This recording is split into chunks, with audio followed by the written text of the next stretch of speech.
Started the pressure test for the 6-inch ductile iron pipe to ensure there's no leaks.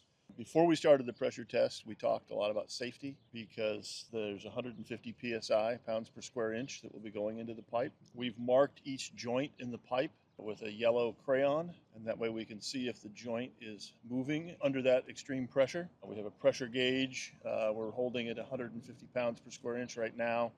We have to hold that for 2 hours with no more than a 3% drop, so we can drop 4.5 pounds over the course of that time. The pipe is lined with cement. The water can be forced into that cement, which may cause a pressure drop. There's also air in the pipe. It's not possible to get all of the air out of the pipe. Air is compressible, water is not. So that will account for some of the pressure drop as we go through the test. But right now everything looks good. We've got our fingers crossed that at about 11:30 we'll get clear, and then we can start to backfill with gravel and then put our low strength concrete on top of that.